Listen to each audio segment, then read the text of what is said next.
Now, what does this emphasize?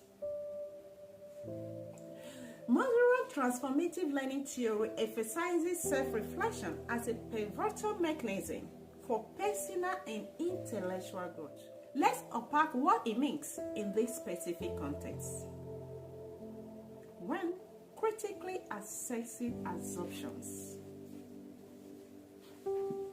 Mezirow highlights that individuals often operate based on deeply ingrained beliefs, assumptions, and mental models formed by culture, upbringing, and personal experiences. And these assumptions shape how we view ourselves, others, and the world. Self-reflection involves critically examining these assumptions to determine whether they are valid or limiting. Reviewing true purpose. Through this critical reflection, individuals can uncover discrepancies between their current beliefs and their true aspirations and purpose. For example, someone may realize that societal expectations or external pressures have led them to a career that doesn't align with their true passions. Discovering hidden talents. When individuals challenge limiting beliefs, they often discover abilities or potentials that had previously underestimated or ignored. And this process of reflection can reveal new opportunities for growth and development that align with their authentic selves. Challenging preconceptions. Mezirow ideas stresses the importance of confronting preconceptions. Those ideas we take for granted without questioning. For example, a person who believes I am not good at public speaking may upon reflection realize that this belief stems from a single negative experience rather than accurate assessment of their abilities. And this shift in perspective allows for personal growth. Now, there was a time my son, when he was in the boarding school, he loves writing. Most time when you ask him, what do you want to do like as a talent, he tells you, I love writing. Mom, I want to be famous through my writing. So there was this competition that came up then in the school, and when we checked on him one of those weekends, he said he was preparing for a competition, which is a writing competition. We encouraged him, and that was it. And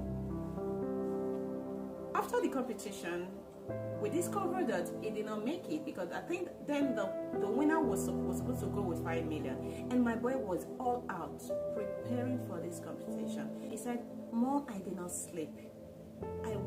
I prepared, but unfortunately he did not come home with the prize, and I didn't know that it became a source of discouragement for him. So recently I was asking him, what about your writing, drive, and he I'm no longer interested. And I'm like, what happened? And he referred me back to what happened when he was in a boarding school. Now, is that really enough? Why you should just throw away something that you said you truly like doing? I'm just trying to emphasize here how just one negative experience can limit us, can make us believe that we are not good enough, can make us believe that we cannot do it, that, oh man, I'm not called for this. I don't think I'm good enough for this. But here's what I did. I encouraged him, make him realize how many persons have actually tried and failed many times in what they think they believe they were called for, they were born to do. But they never gave up, even in the face of failure. And it came to a point they made a name for themselves. But that really didn't stick until one of these days I decided to have, as a family, we do have sometimes our evening meetings or prayer time. And one of the days during the prayer time, I discovered to go online, and I needed a pictorial evidence to prove to him that you are not just alone on this. Many people has gone through same experience, but they never gave up. They kept pursuing what they believed in until they saw themselves at the peak of their careers. And luckily, I came across this young man. He is disabled, but he's a professional boxer. And at the moment, he is at the peak of his career. But before he got there, you cannot count the number of times he lost to some of these games. And it was a documentary, so that was our evening discussion for that day. We all watched it. And after watching it, we asked ourselves various questions. What do you have to learn from this? What is your own take on what you just watched? And at that point, my soul was convinced that it was just one of those things that happen to almost everybody. So when you don't fight negative thoughts, it has a way of limiting you. And that is where self-reflection comes in. Today is happily doing what he loves to do.